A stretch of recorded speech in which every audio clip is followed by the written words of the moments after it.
A month later, when Schuschnigg announced a plebiscite on Austrian independence, Hitler and defendant Goering demanded the plebiscite be cancelled. Another ultimatum demanded Schuschnigg resign within 3 hours. Fearing invasion, Schuschnigg resigned, and finally defendant Seyss-Inquart was appointed the new Chancellor of Austria. That same day, Goering in Berlin called Kepler of the German embassy in Vienna. The conversation was transcribed. Kepler spoke first. Well, we represent the government now. Yes, that's it. You're the government. Listen carefully. The following telegram should be sent here from Seyss-Inquart. Take the notes. The provisional Austrian government sends to the German government the urgent request to support it in its task to help prevent bloodshed. For this purpose, it asks the German government to send German troops as soon as possible.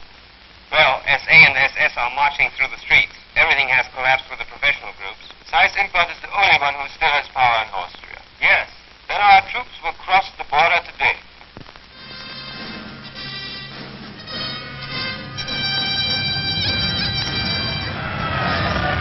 The act was written, joining Austria to Germany, and signed by defendants Seyss-Inquart, Goering, Frick, von Ribbentrop, and Hess.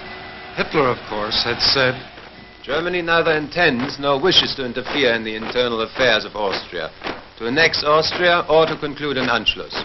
21st of May, 1935, Adolf Hitler.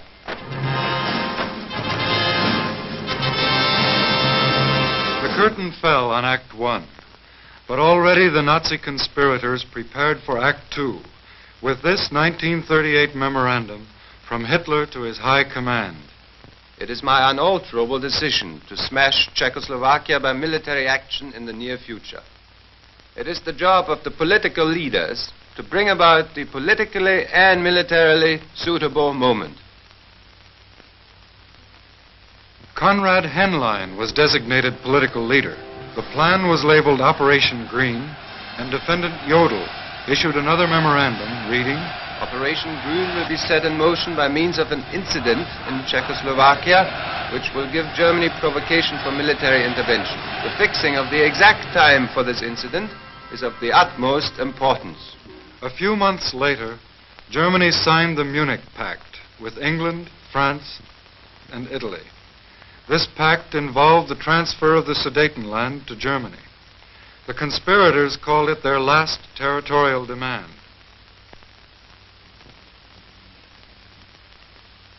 But before the ink was dry, they were making other plans. For Hitler's goal was the complete absorption of Czechoslovakia. And now the Czech president, Hacha, was called to a meeting with Hitler and defendants Goering, von Ribbentrop, and Keitel. They gave him the ultimatum.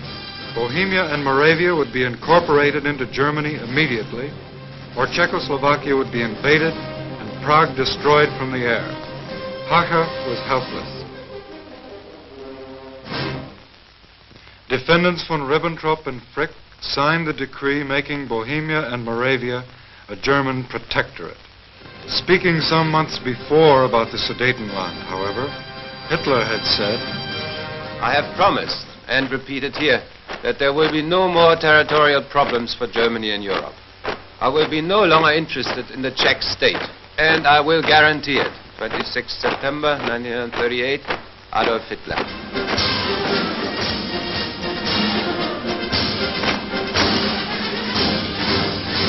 Now, according to more of his adjutant's notes, Hitler reviewed the Nazi plan of violence and treachery from 1934 to 39. The notes read, First, rearmament. In 1935, the introduction of compulsory military service. After that, militarization of the Rhineland. 1 year later, Austria came. It brought about a considerable reinforcement of the Reich. The next step was Bohemia and Moravia. Then followed the erection of the protectorate, and with that, the basis for action against Poland was laid. Basically, I did not organize the armed forces in order not to strike. The decision to strike was always in me.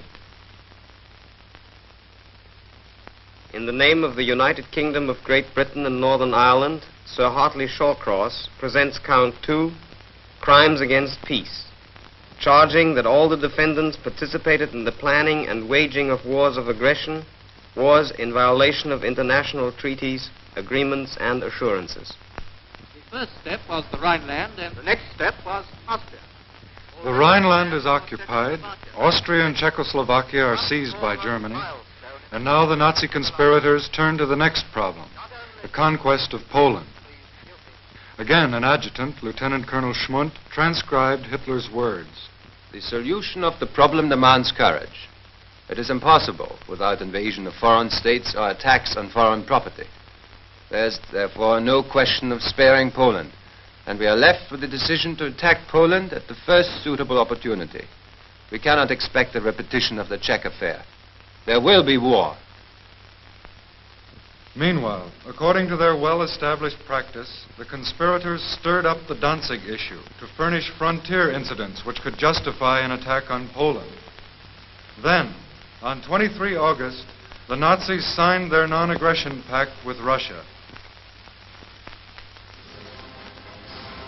Then Hitler told his high command, Now Poland is in the position in which I want her. I'm only afraid that at the last moment some Schweinehund will make a proposal for mediation.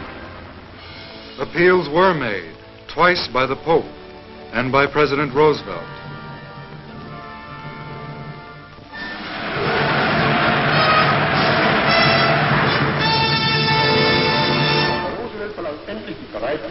Finally, Mr. Roosevelt asks that assurance be given him that the German armed forces will not attack and, above all, not invade the territory or possessions of the following independent nations. He then names as those coming into question Finnland, Lettland, Litauen, Estland, Norwegen, Schweden, Dänemark, Niederlande, Belgien, Großbritannien, Irland, Frankreich, Portugal, Spanien, die Schweiz, Liechtenstein, Luxemburg, Polen. Meine Antwort. On 1 September 1939, the Nazis sent the Wehrmacht smashing into Poland and into a new world war. For France and England, faithful to their mutual assistance pact with Poland, immediately declared war on Germany.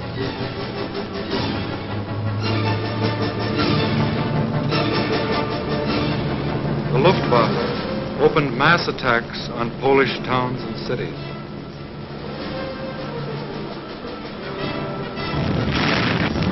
And Hitler, according to Schmundt's notes, said, destruction of Poland in the foreground. I shall give a propagandist cause for starting the war. Never mind whether it be plausible or not. Have no pity. Take a brutal attitude.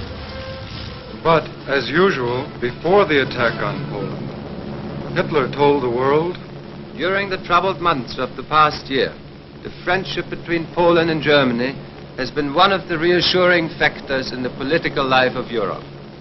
30th of January 1939, Adolf Hitler. The path of destruction started in Poland, but soon it led north and south across all Europe.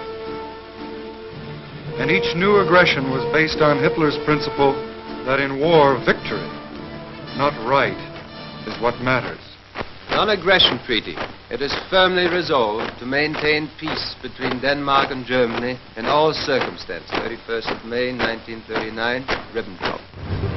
But on 9 April 1940, German troops invaded Denmark.